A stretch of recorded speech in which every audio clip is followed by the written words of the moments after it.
connecting over here. And we are connecting here.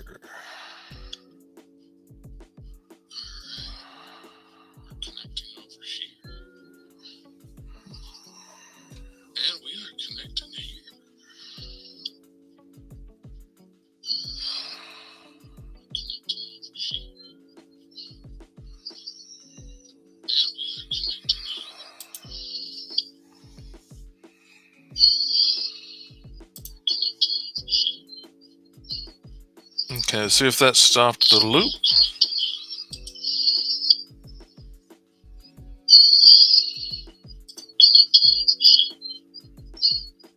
Okay, see if that stopped the loop.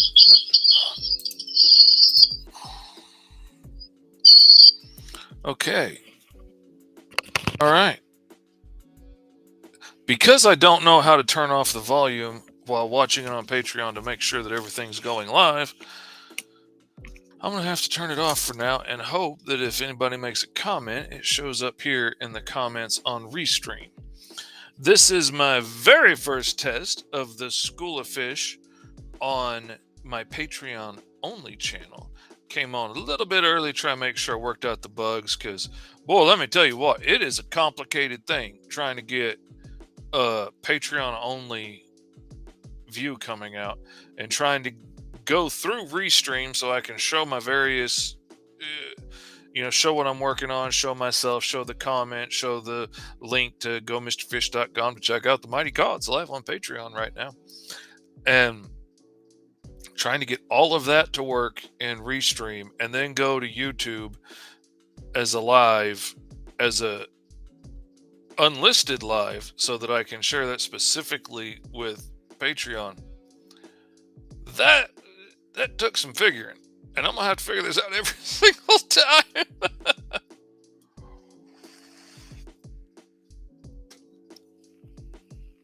Hopefully it's gonna work. Hopefully we're gonna get this figured out. Let me see if I can check in on my phone on the Patreon and see it there without.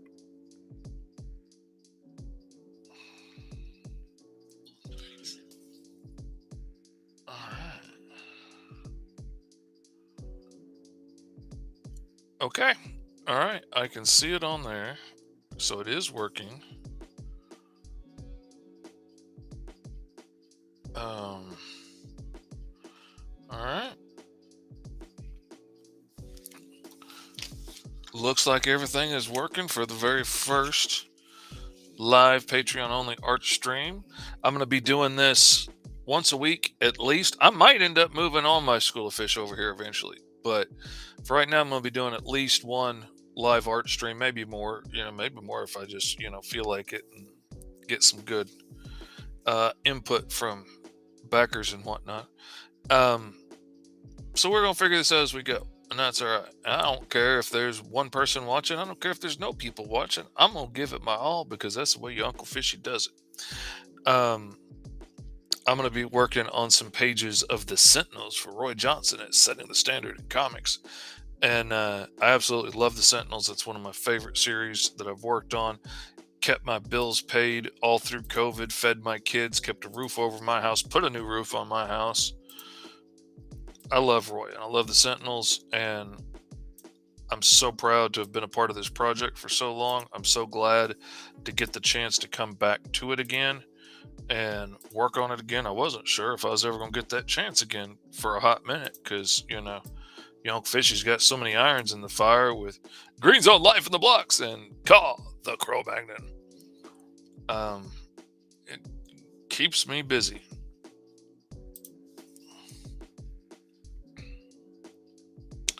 All right, we've got everything working. It is almost the real time for the show to start.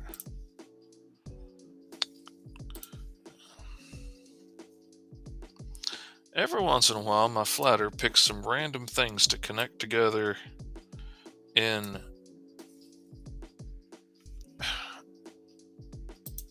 the color scheme, and that bugs me. Like his belt buckle and his shoelaces and the yellow stripes on her suit and his energy blasts are all the same color, and none of those things are the same color as each other. So now I have to go in and separate everything out. That's, that's kind of a pain. Mm.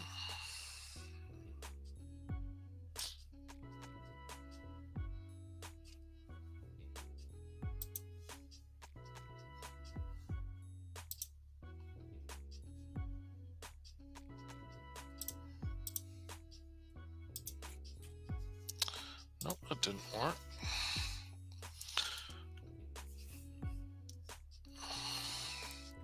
Trying to find, because I'm limited in my color palette, because we're wanting this to look like old school comics from, like the 80s and whatnot, back when they had a more limited color palette before everything started to go digital.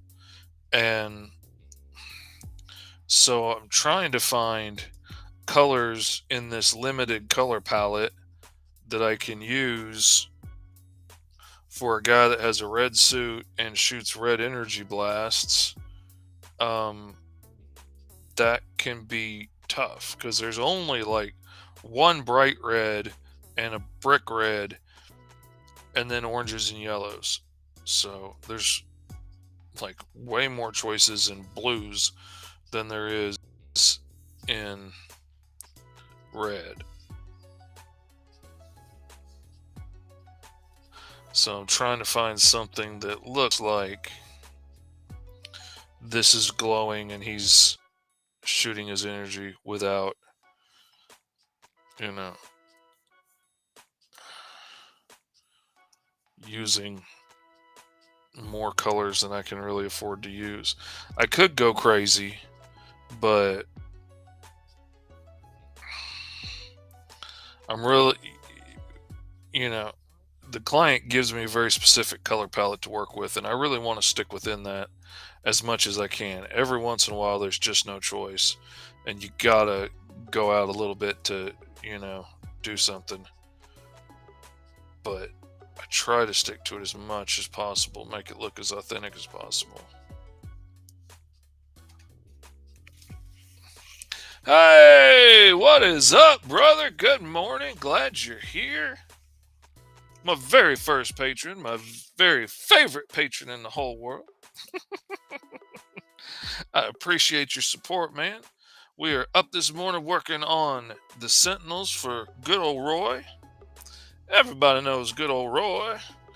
And like I was saying, I'm trying to work with the original limited DC color palette, which is what let me show it here.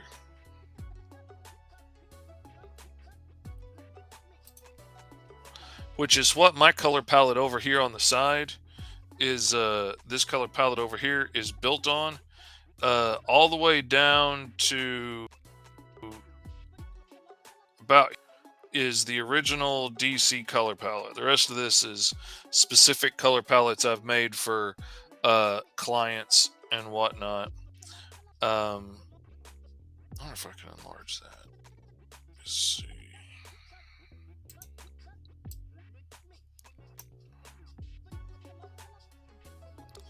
Where's the edge of it? There's the edge of it. Okay, here we go. So yeah, my color palette, like from here all the way, all these colors down here into the browns, is like that's all the colors that they had in the like original DC one. There's a couple of shades right in here I added for shadows. But yeah, it was a really limited palette. And so I'm trying to stick to that as much as I possibly can and to keep it as authentic for a retro comic as I possibly can.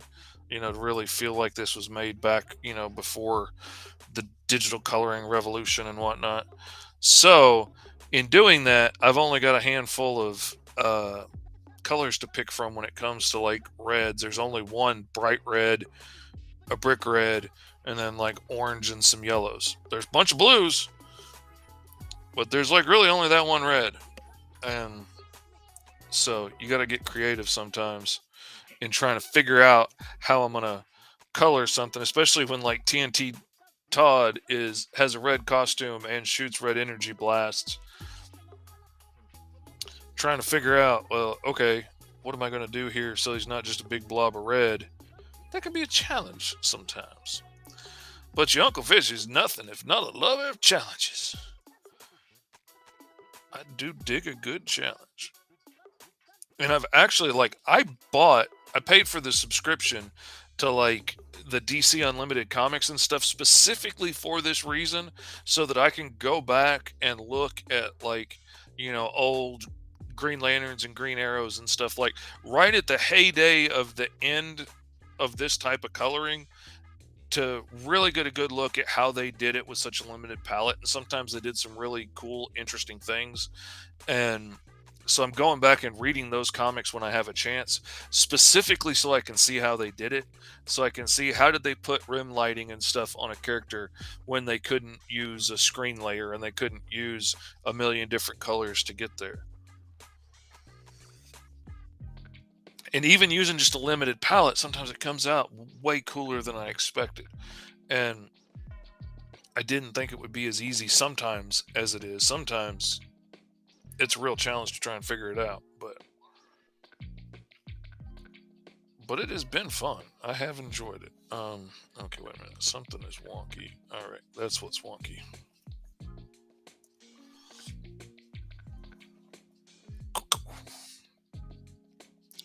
Oh yeah, I love the old school classic look of it. Like, I love the flat colors and stuff. It's really my favorite. It's what I really, really wanted to do on Caw. I really wanted to do just flat old school colors like this. And then I got in there and got started. And for some reason, it just didn't feel right when I got in there and did it. It felt like it was missing something. So I went ahead and added, atmospheric stuff and all these other little bits. And it came out good. But there's still a part of me that's like, wishing I had managed to pull off what I was really going for there. Wish I'd managed to really get that old school flat color, that, Saturday morning cartoon kind of feel to it.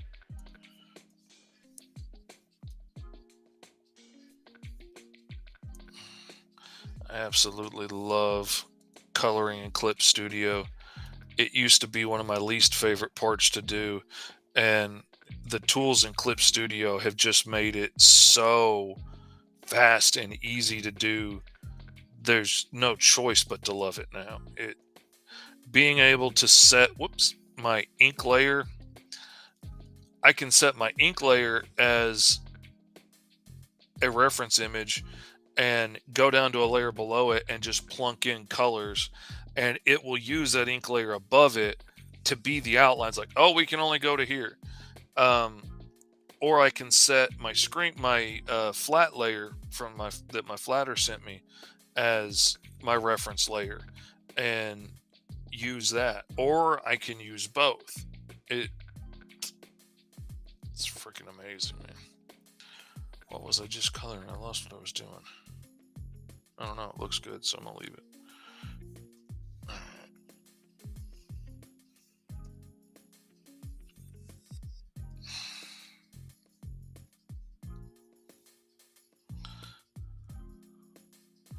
The last issue of the Sentinels was a very interesting issue for me because it was the first issue in a long time. It was the first issue since the second issue that I didn't know what was coming because I didn't do it myself. Oh yeah, absolutely. Shane Kui is doing my flats. Shane Kui is absolutely the best. I cannot brag on her enough. She is amazing. She does a great job. Every once in a while, like on this page, I had a couple of beefs because she made, like on Grim Reaper here, if I color pick from the flats, his belt buckle, let me turn off my colors and get to her flats. His belt buckle, his shoelaces, her stripes on her uniform over here that are yellow and red in the reference, his energy blasts, all of that are the same shade of yellow, which is unusual. She doesn't usually do that. I don't know why she did it this time. Usually everything's a separate color. So now, like, all of these things get selected, so I can't just plunk in the color like I normally do. And I don't know why. Like, it's not a big deal. It's not the end of the world, but it's just a tiny inconvenience that makes me have to go in and, specifically color certain parts. But she does an amazing job, and she always does a good job on getting in all those little details and all those little nooks and crannies. So if I got to work just a smidge harder on one spot, that's nothing, because she saves me so much freaking time. Oh my God. The first issue of Sentinels that I hired her on, I got that issue done in 12 days. I was expecting that to take me a month and a half doing it all myself, and she sped me up so much that, and also because I was using a flatter, I started doing my comics differently. And before that, I would pencil and letter and ink and color in that order, like a page at a time. And I would get out at least a page a day, sometimes 2 pages a day at that speed. And, I would send you the pencils for that one page, you'd okay it. I'd send you the inks, you'd okay it. I'd send you the colors, you'd okay it. And I could get a page or 2 done in a day. Once I started working with a flatter, I knew, like, I've got to give her as many pages at a time that I can give her, so that, she's got stuff to do and not just one page a day. That's not going to really speed anything up. So I penciled the entire book. And because it's a book I do all the time, and it's characters that I know all the time, and, like, I know what Ultraman looks like, I don't have to draw a detailed face. I can draw his face in the dark. So I can make much looser pencils on a book that I know really well. I penciled the entire book in 2 days, sent it to Roy. Roy approved it, with the lettering and stuff in there. I could ink like 6-7 pages a day before COVID. And so I'm sending her those. She's sending me back finished flatted pages in the morning. I burned through the whole book in a few days inking, and then I went to color it and colored the whole thing in like 2 or 3 days, because it's simple flat colors. I don't have to go in and do all the fancy airbrush shadows and highlights and stuff. So the very first time I hired her, I went from planning on like a month and a half for that book to 12 days.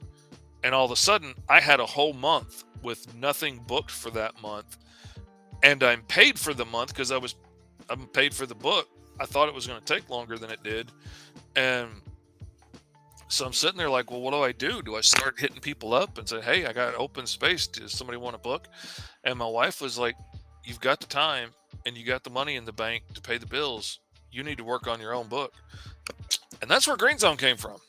Like, I mean, I already had the story in my head for like years, but I was like, you know what? You're right. And if I hadn't gotten sick at the last week of that month, I would have had the whole thing done right then. I had almost all of it done in 3 weeks, and then I got sick, and it was like a month before I finished the last few pages of colors, because I had to go on to the next books that were booked already and paid for. But man, I cannot brag enough about hiring a flatter. It is absolutely worth the charge. And like, I was worried because I don't charge a lot for my pages anyway. I'm pretty cheap compared to everybody else. And and I was still trying to build a clientele and all that stuff, and so you're trying to be as generous as you can be with stuff to get more work. And so I was worried about the cost that was going to take out to hire her. She sped me up so much. It was absolutely worth the expense. I love her. I brag about her all the time. She is absolutely the best. I think that might be a hair dark. Man, but there's only so many greens to pick from. So let's try this one. Let's see. Nope, that's the same one. That won't work. And that's kind of dull. It doesn't look bright. Now what we'll do, we'll use the bright green for the force field, and then we will use the dull green for the smoky spot where Tarantula's explosions are going off. There we go. Now we're cooking with propane and propane accessories. And then we'll use a darker green over here for where Dr. Quantum's blasts are hitting. Let me select that whole area because I think there's a part I'm missing with that. There we go. That's better. I might still tweak it, but that's better for sure. Alright, now...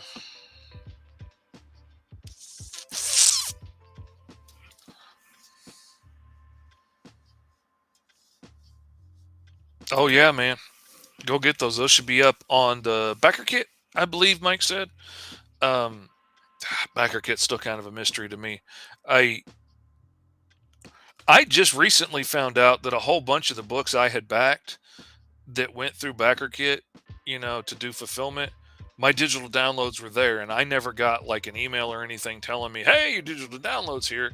So I didn't even realize they were piling up in backer kit until I went to check something else, and then I had a notification. I went and looked, and there was all these messages in backer kit where like, oh, you can get your digital download now.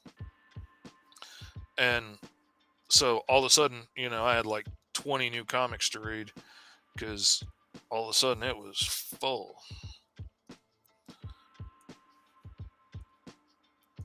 Let's see what this that looks like.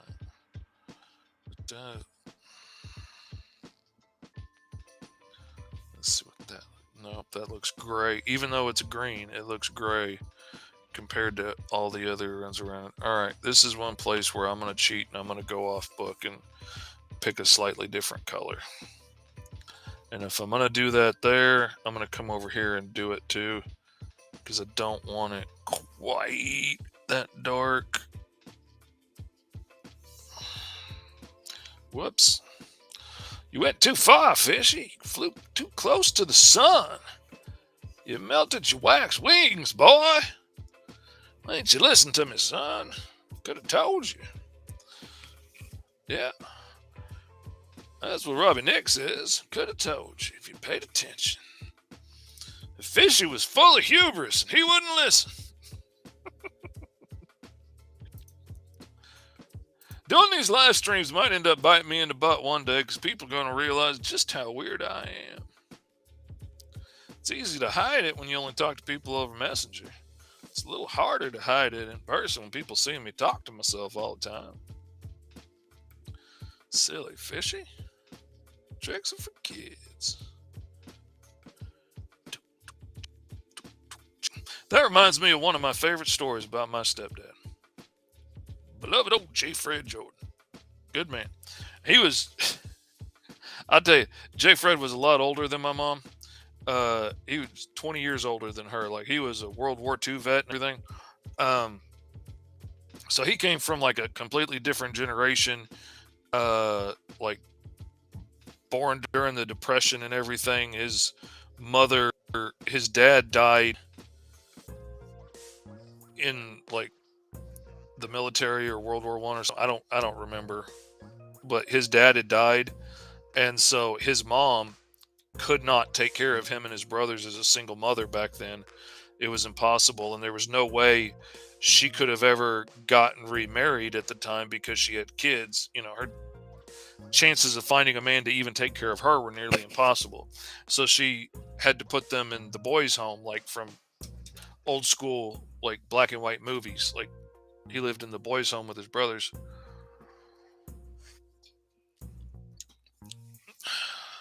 Big old dude, played football, got a scholarship, became an accountant because he knew accountants made good money and he wouldn't ever be hungry again.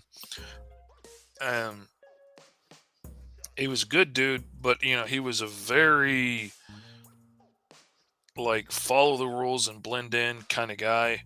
Don't stand out, don't be weird, don't be unusual, do what everybody else is doing, conformity kind of dude. But that's who Fred was. That had served him really well over his lifetime, and not knocking it. So he always had a little bit of a beef with how weird I was and how unusual I was, and we did not know at the time that I was neurodivergent. Didn't realize that I was on the autism spectrum and I had ADHD and I had Tourette syndrome and all of those things. Just thought I was weird, and loved me, took good care of me, taught me a lot about what it meant to be a man. But I always struck the guy as weird. And so the first day of college, I'm, driving an hour away to, a nearby town to go to college because they had a good graphics art program, best thing you were going to find locally and not have to like go to Atlanta or something and pay a buttload of money that we couldn't afford. Um, so I'm going away to college, not going away, but I'm going for the day and come back. And his only piece of advice as I'm leaving for college is, for the love of God, boy, don't let anybody see you talking to yourself. Whatever you do, don't talk to yourself. And I was like, all right, Fred. All right, Fred. I get what you're saying. I won't. That lasted about 3 hours. And then I realized I was sitting on a bench, deep in conversation with myself about characters that I had made up in a world that didn't exist for a book that never happened. And I just sat there laughing when I realized I was doing it too. And people are walking by and I'm like, screw it. This is who I am, man. I process stuff out loud. I'm not hung up about it. And in the wise, wise words of the wise prophet Confucius, he said, fuck them if they can't take a joke. And I abide by those words. I believe in them. Wear them on my sleeve. Fuck them indeed. Fuck them indeed. This is Patreon only. I can do whatever I want to do. I don't have to worry about getting myself in trouble with the Facebook police because I'm not on Facebook right now. But Facebook is everywhere. Facebook is listening. Facebook is not happy that I found Facebook. YouTube's going to block me for saying Facebook too many times. I'm really glad this worked out. I'm glad you could drop in. I'm glad that you could check it out. I'm glad to know that it's working and I'm not just screaming into the void here, and that the comments work too. That makes me very happy. Question, if you're still watching and checking it out by any chance, are you commenting on Patreon or are you watching it on YouTube and commenting there? I'm just curious how it works. Since this is the very first School of Fish, live every Thursday morning at 11 a.m. Eastern Standard Time, 10 a.m. Central. School of Fish, the art stream with the one and only, your ever-loving Uncle Fish. Gotta have the bits that can get cut into the TikToks.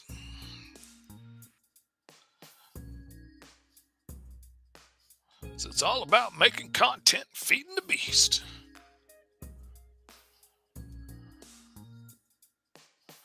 That's what they tell me. It's all about feeding the beast.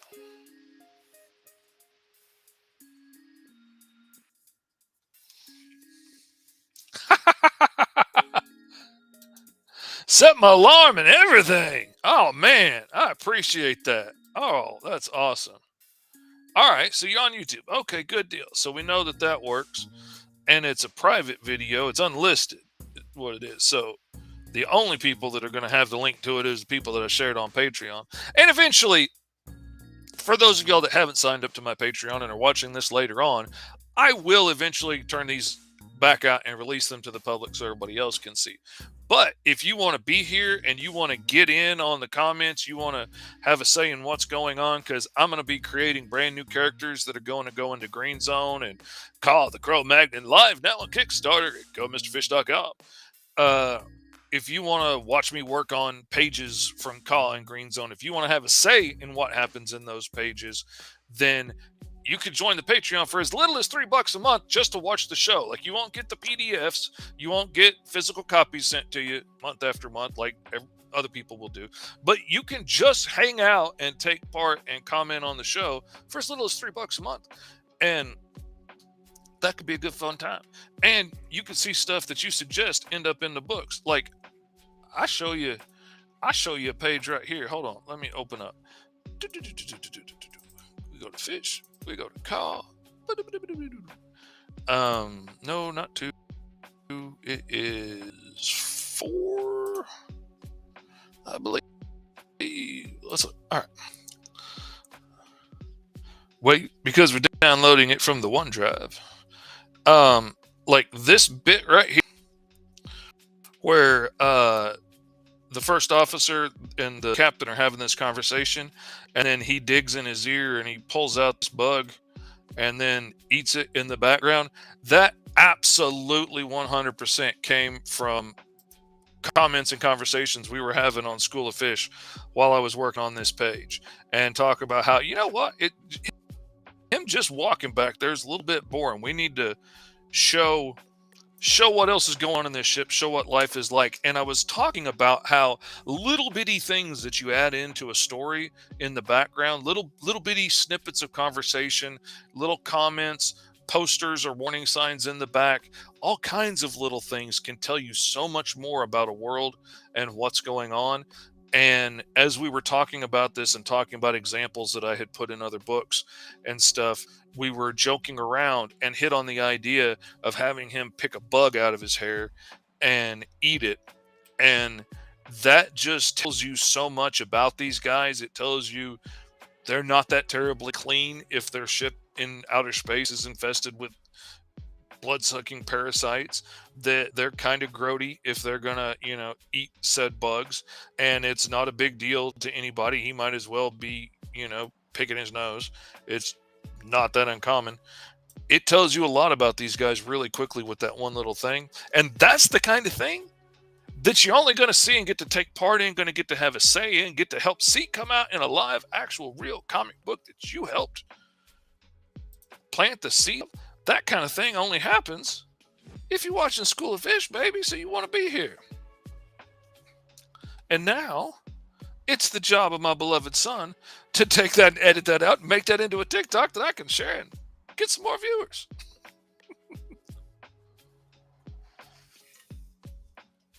It's amazing how hard you have to grind just to be an artist these days. Like, you can't just be an artist. You can't just make awesome stuff.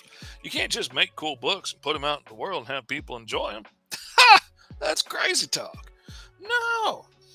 You got to be out there hustling. You got to be a manager. You got to be a promoter. You got to be a social media mogul. You got to be an influencer. You can't just make awesome books like Green Zone, the Cro-Magnon, or the Sentinels, or Sensational 7, or Atomic Chimp, or any of the other amazing things that we've done. No, that's not enough.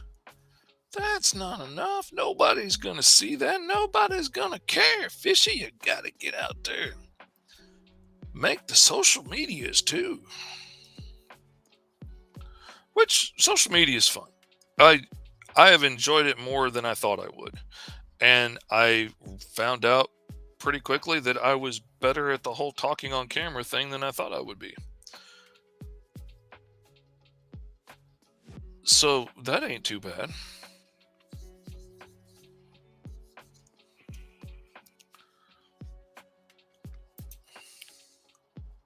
The self-promotion is even more, oh God, man, the amount of work I put into that.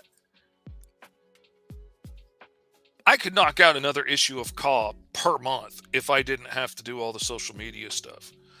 And it takes so much out of you. And even like Kickstarters, like that's how most of us get our books out there in the world. Until you get a big enough audience that you've got 1,000 or 2,000 or 3,000 people that are clamoring for your books. And, until you get to that kind of point, Kickstarter is the best way to get our stuff out there. And just running a Kickstarter takes so much out of you. That's the kind of thing that they don't tell you going into this.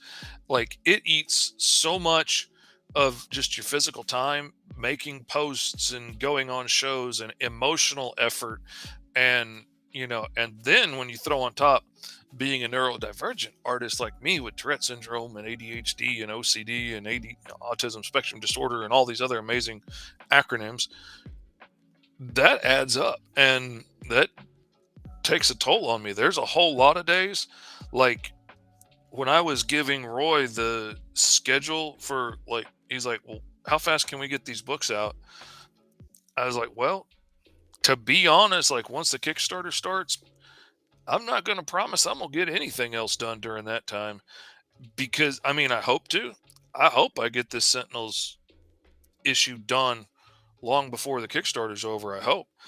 But I don't feel comfortable promising that to a client because I know how much Kickstarters take out of me. So I gave him a timeline that goes well past the Kickstarter.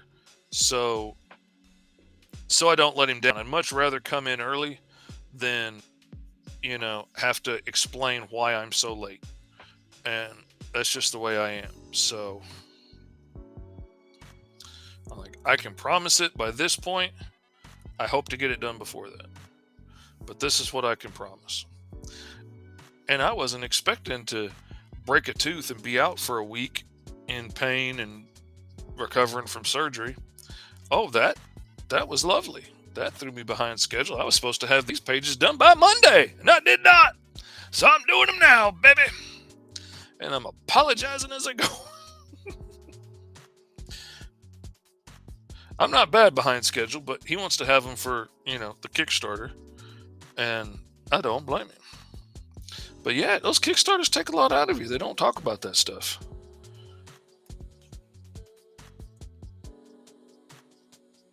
It is a grind. All right, let's try orange here.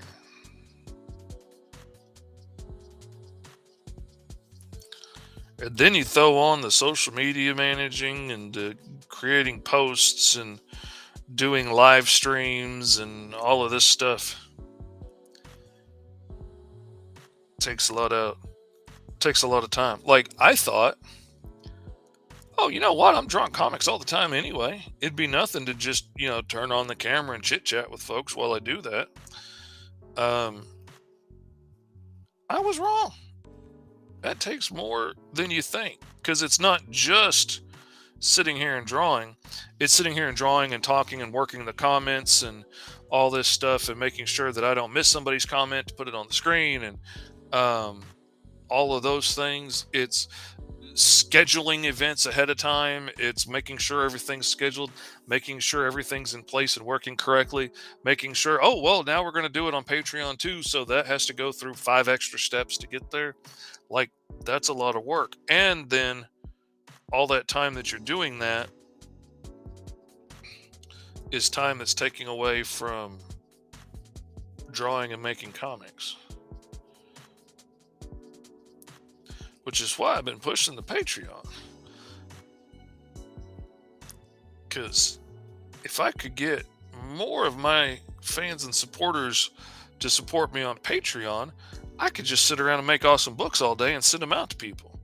And not get so bogged down in, losing a month every so often just to running a Kickstarter, to get people their books. I could just make cool books and send out to everybody that wants them.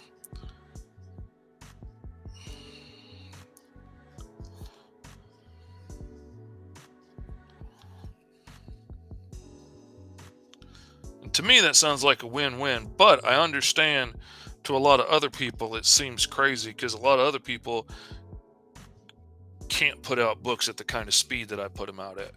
And I totally understand that. For a lot of indie comics guys, the thought of getting more than 2 or 3 books out in a year is ridiculous. They can't do it. But they have full-time jobs and, wives and kids to come home and take care of and Cub Scouts to lead and soccer games to coach and all the other things and try and keep a work-life balance and blah, blah, blah. Which are all important things that need to be done. But trying to do all of that and make indie comics, absolutely. It's hard to get more than a couple of books out a year. And then if you're having to hire an artist separately that is also having to do all of those things and try and get books done, and then something happens and somebody gets sick or whatever, Yeah, yeah, that's tough. That is tough.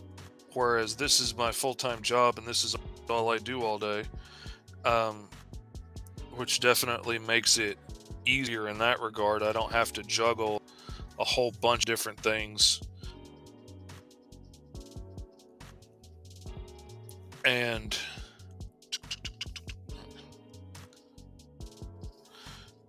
I don't have to juggle a whole bunch of things, and I'm disabled. So, like, a lot of those things that I was doing, like coaching Cub Scouts and stuff, I had to let go of a long time ago because I can't physically keep up with it and do it anymore. I loved coaching my kids, leading my kids' Cub Scout team troop, but I can't realistically keep up with that now. But that leaves me more time that I can be making comics. And as a disabled artist, where this is my day job and this is what I do all day, there's a lot of days where, like, after dinner and whatnot, when I would want to, hang out with the family or go hang that new light in the bathroom that needs to be hung, or go do XYZ that most other people would be doing in the evening after they got off of work. I might be shaking too much to be able to do that. And, or I can't see anymore, or, any number of things. And, okay. So, if I can't walk around well enough to get up and go do the things that I need to do, like go mow the yard or whatever, or get up and do some laundry and fold some clothes, I can't do that. What am I going to do? Well, I can sit in my recliner and keep drawing pages, which will continue to put food in my kids' mouths and make money to pay the rent with. So, okay, I'm going to do that instead. So there's a lot of times that I end up working 15, 16 hours in a day simply because I can't do anything else. So I might as well sit here and get some work done. And which sounds bad, but it's not that bad. I'm doing something that I love. I'm doing something that I would be doing for fun anyway if I could. So, like, it's not that bad. It's not like I'm, having to do people's taxes all day long as a punishment, or dig ditches or chop wood or whatever. I enjoy this.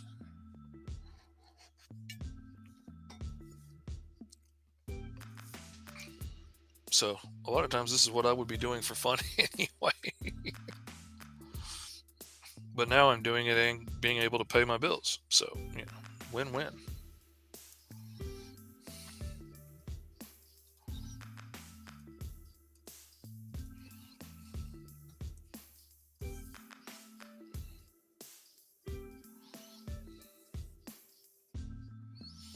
And I don't have to hire a separate artist like a lot of people do. So that speeds things up. But I do have to pay myself because this is my day job and I've got bills to pay, and I can't just, which is one of the nice things about the freedom of indie comics. A lot of people can afford to run at a loss to make books that they love and get them out there for people to read, and, like, a lot of people can afford to run a Kickstarter to pay for the book and pay their artist and get it made and shipped out, and they didn't really make a profit on it, but they got their book out there and people are getting to read it and love their stories, and that's awesome. And, for lots of folks, that's plenty, and there ain't nothing wrong with that. But, like, you're not doing that in place of your day job, and being as this is my day job, I've still got to make money. So a lot of times I'm saving up every penny I can and not spending any extra money when I get paid for, like, a Sentinels job. So, like, I pay my rent with that, and I don't spend anything else and save up as much as I can so I can pay myself for a month to work on my own stuff. Or, like, which is what I did with Caw. I squeezed it in between other things. And hopefully, if we make a profit on Ka and we get over the goal on it, which I really hope we do, even if we just hit goal, I still will have enough to get the comics printed and pay myself to get another issue out. But I would love it if I could pay myself for 2 months and get a few more issues out. That would be wonderful. That would make me super happy. Um, but whatever profit I make from that is going to go into paying me to make more books. And, you know, if it don't make dollars, it don't make sense. That's what Robert says. If it don't make dollars, it don't make sense, Fishy. I took those words to heart. Made them my motto. What's your motto? That's what I want to know. I know what my motto is. I know what my motto used to be. Because I've always had an overabundance of that doesn't seem so hard, Gene. So there's never been much of anything that I didn't, arrogantly think, I could figure that out. I could do that. And so my motto for the majority of my life was there's nothing to it but to do it. Which, basically all you got to do is just do it. You can figure it out. Somebody figured it out before you, and you can figure it out this time. Come on, let's go. And so for a long time, that was my motto. And then my nasty ex-wife left and had to start my life all over again. But you know what? There's nothing to it but to do it. So I did it and started all over from scratch. Made a better life for myself than I'd ever had before. Much happier. Turned comics into my full-time day job. Loving it to death. Could not be happier with that. All right, let's see. We need to turn down the area scaling on that. Turned comics into my day job because there's nothing to it but to do it. Got the word out there. Started filling up with awesome clients and cool jobs to do, and it was amazing. Nothing to it but to do it. I was happy. It was my motto. And then once I got healthy enough and had worked on myself and got in a good place and I was stable financially and the kids were happy and everything was good, I'm like, you know what? I think I'm in a good place. I could think about starting to date again, starting to look for ladies and whatnot, make a friend or something. And so started talking to some ladies, went on a date or two, blah, blah, blah. And then I was scrolling through this dating app and I saw this really foxy lady that I had matched with. And I was like, man, she is way out of my league. She's too pretty. She's young, cute. I was like, man, I don't know. And then the words, you miss 100% of the shots you don't take, echoed through old Fishy's head. And I was like, you know what? To hell with it. I'm doing good. My life is happy. I'm at ease.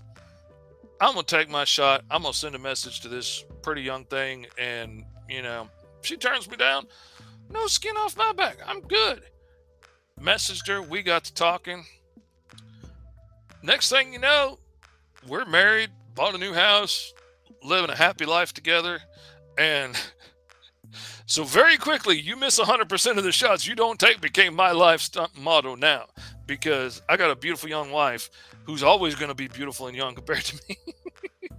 And I'm a very happy man. But it turns out, like, where our kids were in life, being in the same place was a much bigger deal than our actual physical age was. Like, she just had her first grandson. I just had my first grandbaby, and, our kids were growing up and getting ready to graduate and all this stuff. And that had a lot more to do with life than like what year we were born in. And so I got a beautiful wife that I love dearly, that's kind and sweet and thoughtful and generous with her time and her spirit and her heart. And I love her to death, and I'm greatly blessed. And that is now my new motto. Let's see. Robin X says, mine for the last few years has been take it one day at a time. Wise words from my mom, rest her soul. Indeed it is. Indeed it is. And it can seem overwhelming. It can seem overwhelming when there's so much going on and so much that needs to be done and so much coming at you. And one of the things that I picked up in AA that I really love is the do the next right thing, because sometimes, especially like right now, it can seem really overwhelming.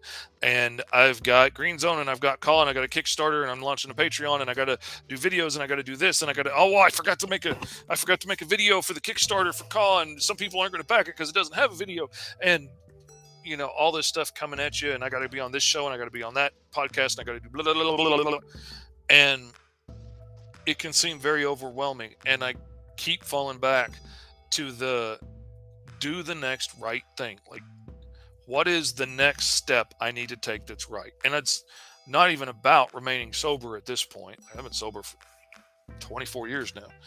But, I mean, still want to stay sober. But it helps me in so many other things than just that big issue. Like, what's the one next thing that I need to do right now? Like, right now, it's I got to get this show on, and and the next thing after that is, and the next thing after that is, and I need to take the dogs out, and I need to go for a walk because my health is important, because I'm doing so many more cons and stuff now. And if I put it out and only think about the work that needs to be done today, I'm gonna get pages out, but I'm not gonna get myself in enough shape that I can walk across some of these gigantic freaking places. I did not realize how big some of these cons get. Like, when I went to Dallas Fan Expo last year with Chuck Pinot, that building that it was in, that expo center that it was in, is literally the largest space under one roof inside I'd ever seen in my life. And walking across that all the way to the back corner of Artist Alley, I thought that was going to kill me. I got to get in better shape. I got to have hundreds of books to tote next time we go. So I got to make that a priority. So that's on the list too. And that take it one day at a time and do the next right thing, those help me a lot. And I'll tell you another thing, just while we're on the self-help stance, the Serenity Prayer has meant so much to me over the years and helped me so much in understanding and separating what are the things that I can do something about and what are the things that I can't. And if I can't do anything about it, Lord, help me to accept that and to cope with it and deal with it. If I can do something about it, give me the strength and the boldness and the courage to do something about it.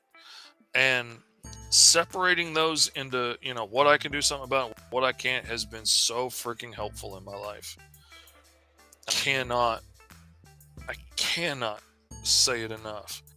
It has been so tremendously beneficial for me to break it down into, is this something I can do something about or not? Like,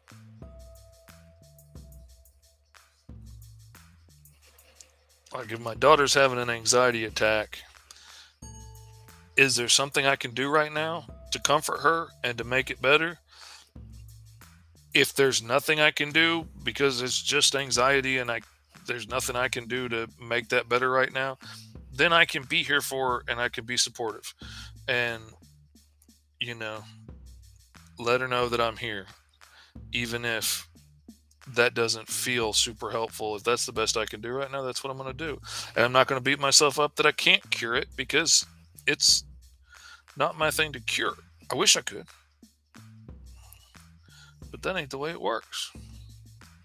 They didn't put Fishy in charge of those things, as much as Fishy wants to be in charge of them sometimes. And learning the difference between that has been hugely helpful in not beating myself up.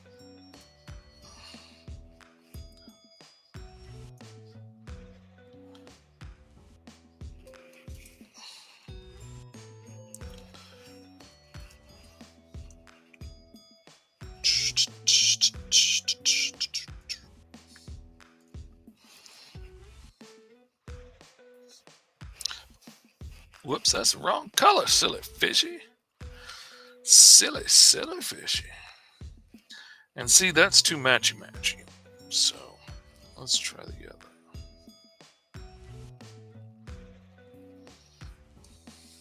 Oh, wait a minute. No, didn't want to do that. So I do want to use the green up here for the highlight. I just don't want to use it down there where it blends in too much.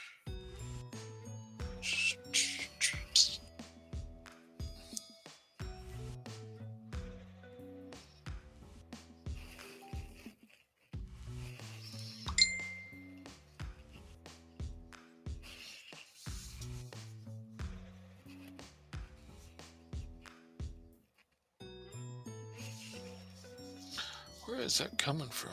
I keep getting dings. I don't know if you can hear it on your end, but I can sure hear the dings on my end. I don't know where it's coming from.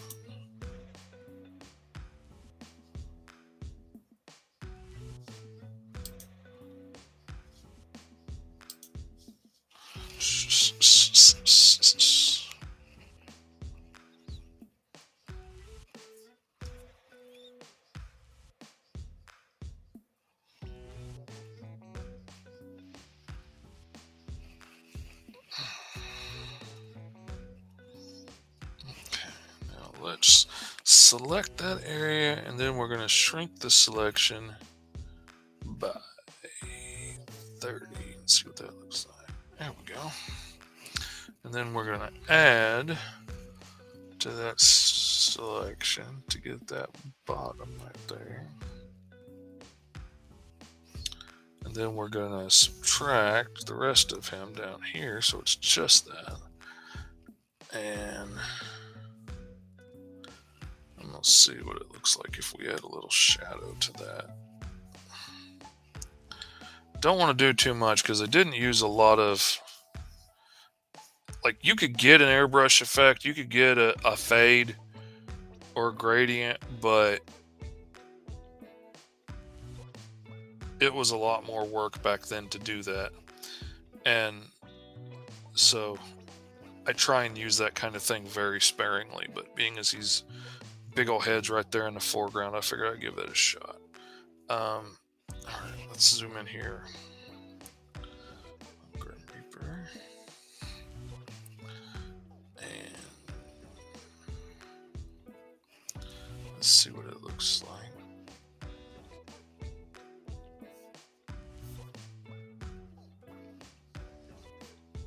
If we put a little highlight on some of his cape there, where he's getting smacked. And let's add a little.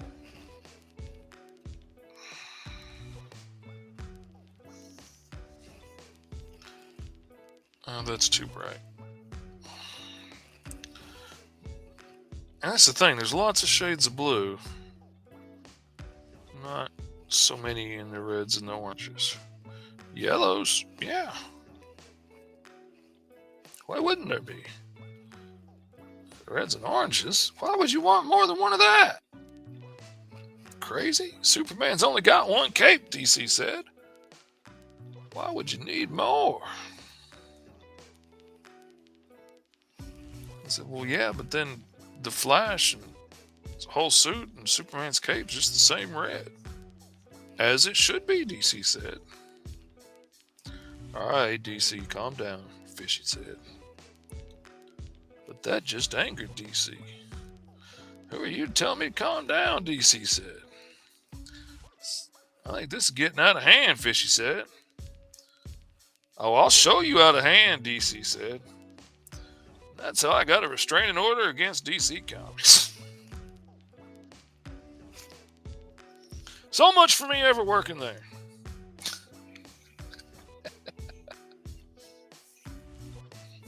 That's alright. I don't mean any offense to any of the big guys, but that's honestly never been my goal. Some people say that from a tough titty kind of perspective. I didn't want to work there anyway. That just never really was my goal. My dream was always to work in indie comics, because that's where all the cool weird stuff happened. That's where you got your Ninja Turtles and your Cerebus and your Grendel and Judge Dredd and all that stuff. Like, that's where the neat stuff happened. I always wanted to work in black and white indie comics, because all the indie comics were black and white back in the day, because you couldn't afford to do it any other way. And so that's what I always wanted to do. And I spent so much time learning, like to shade in grayscale and all of this, and only to grow up and digital printing has made everything so easy now, and nobody pays any attention to a comic if it's in black and white at a con. They're like, ugh, why's it not in color? And it's so easy to do it in color now that I had to teach myself how to do that. And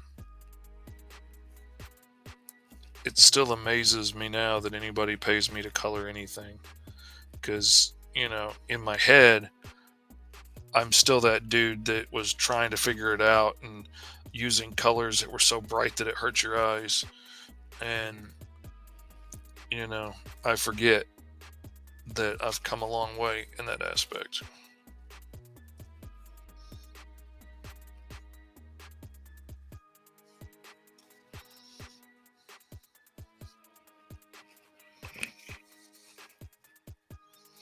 Let's see, how does that look? Or is that too much? That kind of feels like that's too much on him.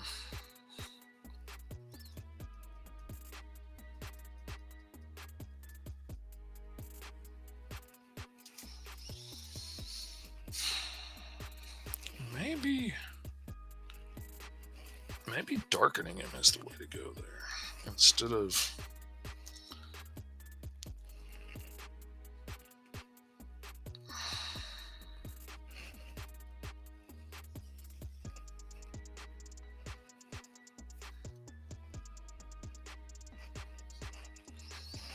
Yeah, I think that's better.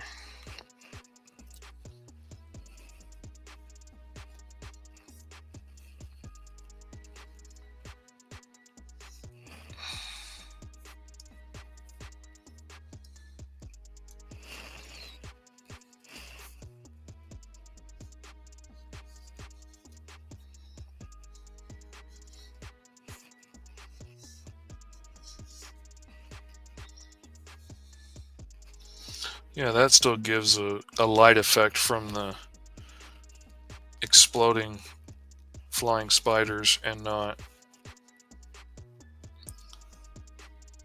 be too out of hand. I hadn't colored Doc Quantum yet. That's no count. Alright.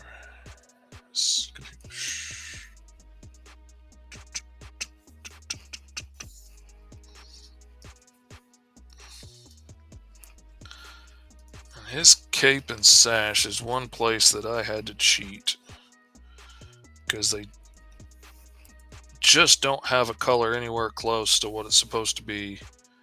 So I had to cheat and go take one of the original colors and then take it in a different direction to get it where, so it was closer. But sometimes we gotta cheat, but we cheat in the direction of trying to make it unnoticeable. It can.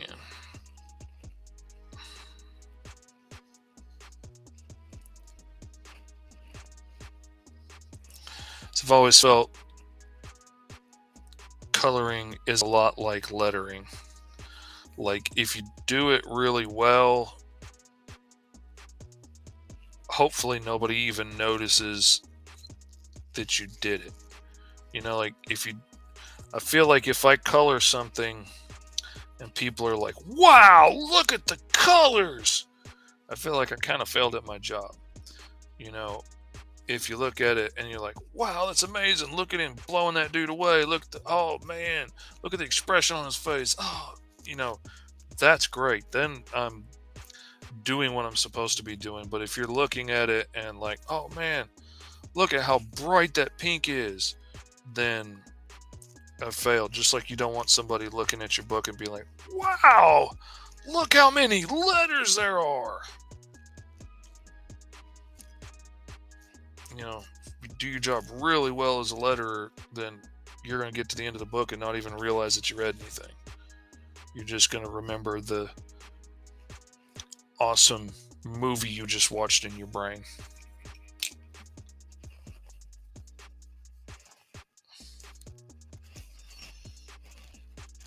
Just like when I watch anime in subtitles. Not that I always watch subtitles. I'm not like arrogant about it or anything. But when I watch it in subtitles, usually at the end of it, I don't remember it as having watched it with subtitles. I just remember the guys talking. And, remember him yelling out his battle cry and stuff. And I remember them talking like it was in English because it just all blends together in my memory.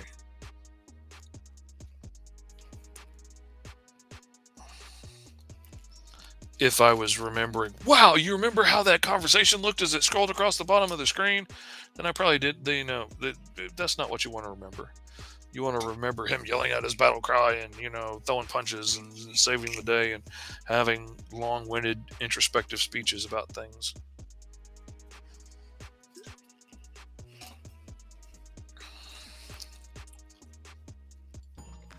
All right. We have hit the hour mark for sure. I'm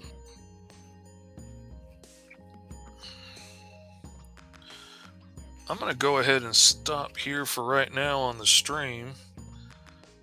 I really appreciate you tuning in, brother. It means the world. Glad you were here. I hope you enjoyed it. And I'm definitely going to be back next Thursday. I'm probably going to go ahead and set that up as soon as I can while I still remember how to do it. Before I forget all the steps I have to go through to set up the live stream for it. Anyway, man, thank you for tuning in. And for everybody who is watching this after the fact, thank you for watching. I hope you enjoyed it. I hope you learned a little bit about making comics. I know you probably learned a whole lot about your Uncle Fishy that you didn't know. Anyway, love you guys. And if you want to watch it live and you want to join in like Robbie Nix does and give conversation and ask questions and take part, you can do that for as little as $3 a month if you sign up to the Patreon, Mr. Fish Comics. And you can also sign up there and get PDFs of every book that I put out from here on out, and of Mr. Fish Comics books that I put out. And you can even sign up and get printed copies. You can even sign up and get the full variant covers, whole 9-yard package shipped all over the world. You can even sign up. There's a tier if you want. If you don't want the comic books, but you're a fan of my art and you want a regular commission from me, like, a pinup or a page for your comic or a variant cover or whatever, there's even a tier where you can get one of those commission slots every month from me. And so go check it out, Mr. Fish Comics on Patreon. And right now you can go check out gomrfish.com as a quick link that'll take you to the mighty the Cro-Magnon, live on Kickstarter right now. We are just 82% after like the first day and a half. We're at 82% already. I'm super stoked about it. It is an awesome book. It is ready to go to print. It is boom. It is done, ready to go. Flippity floppity, look at all this awesome. Whoa, can't show you too much because there's too much awesomeness. Don't want to blow your brains. But you can sign up right now and get that shipped to you. I'm going to be releasing the PDF copy to Patreon very shortly, just as an added benefit, because patrons are going to get things early. So there you go. Your Uncle Fishy loves you. Thank you for tuning in.